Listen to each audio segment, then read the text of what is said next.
کہہ دیا ہے کہ اگر اسرائیل نے اپنے جو جارحانہ طریقے ہیں بند نہ کیے تو پھر اس کو اس کی قیمت ادا کرنی پڑے گی. تو ترکی کی طرف سے ایک پازیٹیو رسپانس آیا ہے.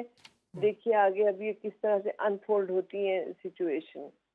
اچھا، آپ کو یہ نہیں لگتا کہ ایران کو اندرونی خطرات زیادہ لاحق ہیں بجائے اسرائیل کے؟ کیونکہ اسرائیل کے لیے جاسوسی کے الزام میں ایران سے 5 افراد گرفتار ہوئے ہیں، اور اگر حملوں کی بات کی جائے تو مین کمانڈرز ان کے شہید ہو چکے ہیں اور ایٹمی سائنسدانوں کو بھی نشانہ بنایا گیا ہے.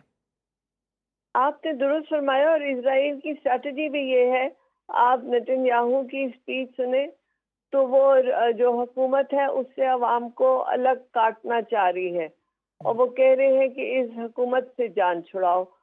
اس سے جو ہے ایک دراڑ، اگر جلدی یہ مسئلہ حل نہ ہوا اور لوگوں کی جو ہے حالات بگڑ گئے تو پھر ہو سکتا ہے کہ خدا نخواستہ اسرائیل کا منصوبہ جو ہے وہ ہو جائے.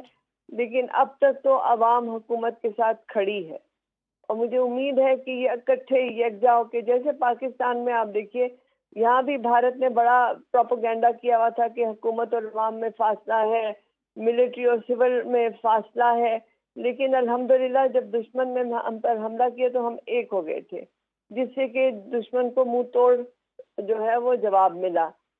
ایران میں ابھی تک تو وہ اکٹھے ہیں اور کامیاب ہو رہے ہیں اپنے حملوں میں، لیکن جو دشمن کی سازش ہے کہ کس طرح سے ان کو ڈیوائیڈ کر کے رول کرے، وہ ڈویژن کس حد تک کامیاب ہوگی آئی ڈونٹ نو.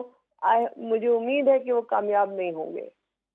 اچھا میڈم، جب فلسطین کا بھی ایشو تھا تو اسرائیل کی جانب سے تو بار بار قراردادیں جمع کرائی گئی، لیکن امریکہ نے بار بار ویٹو کیا فلسطین کی دفعہ بھی. تو آپ کو لگتا ہے اگر قرارداد دوبارہ جائے، اگر بات کی جائے یو این سے، تو ویٹو نہیں ہوگا اور یہ جنگ بندی کی طرف جائیں گے؟ پہ ڈیپینڈ کرتے کہ وہ جو ریزولوشن ہے اس کی ڈرافٹنگ کس طرح سے ہے، کیونکہ لاسٹ ٹائم جو ریزولوشن ہوئی تھی اس میں حماس کا لفظ استعمال کیا گیا تھا، تو اس پہ امریکہ کو اعتراض تھا، اس لیے انہوں نے ویٹو کر دیا. ادھر حماس کی بات تو ہو نہیں رہی، ادھر تو اسرائیل کی جہاریت بالکل جسے کہتے ہیں نا برہنہ جہاریت ہو رہی ہے. تو اس میں جو ہے کیا ایسا ریزرویشن امریکہ کو ہو سکتے ہیں، آئی ریلی ڈونٹ نو. لیکن امید ہے کہ ڈرافٹنگ ایسی ہو کہ اسرائیل کو اب جو ہے نکیل ڈالی جائے. تو میڈم نکیل کیسے ڈال سکتے ہیں؟ دیکھیں اگر کل کی بات کی جائے تو اسرائیل کا ایرانی صوبے بوشہر میں بھی انہوں نے بڑی کارروائی کی ہے اور ان کی گیس فیلڈ پر حملہ کیا ہے. ایران کی جو وزارت پیٹرولیم ہے، جنوبی پارس اور فجر جام گیس فیلڈز پر حملوں کی تصدیق بھی انہوں نے کر دی ہے. تو کیسے یہ کنٹرول کیا جائے گا اب ایران نے حیفا پہ اٹیک کر دیا نا، حیفا میں ان کے سارے آئل وہ ہوتے ہیں، جی آف لوڈ ہوتے ہیں. تو ویسٹرن میڈیا جو ہے وہ ایران کے نقصانات تو بتا رہا ہے، اسرائیل کے نہیں بتا رہا، لیکن اسرائیل کو بھی بڑی بھاری قیمت ادا کرنی پڑ رہی ہے. آسان اس کے لیے نہیں ہے، انہیں احساس نہیں تھا کہ ایران اس حد تک جو ہے کامیاب ہوگا.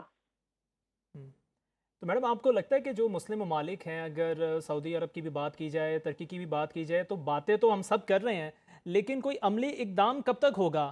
کیونکہ اسرائیل کی دوسری جانب بات کی جائے وہ تو سنتا کسی کی بھی نہیں ہے سوائے امریکہ کے، اور امریکہ کبھی نہیں کہے گا سیز فائر کا. دیکھیے جیسے میں نے پہلے عرض کیا، اگر تو ایران اسٹریٹ آف ہرمز کو بند کرتا ہے تو پھر سعودی عربیہ اور کویت اس کے ساتھ نہیں رہیں گے، کیونکہ ان کا آئل ادھر سے ایکسپورٹ ہوتا ہے. تو ایران کو بڑی جو ہے نا ہمت عملی سے کام لینا ہوگا. اس نے اگر ایسا ایکشن کیا جس میں مسلم ورلڈ ڈیوائیڈ ہوگی تو وہ پھر اور کمزور پڑ جائے گا. میڈم اگر مسلم ممالک اگر ایران چلیں، اگر مان بھی جاتا ہے سیز فائر کی جانب کوئی حملے نہیں کرے گا مزید، تو کیا آپ کو لگتا ہے اسرائیل بھی دوسری جانب اس بات کا مان رکھے گا کہ وہ نہ حملے کرے؟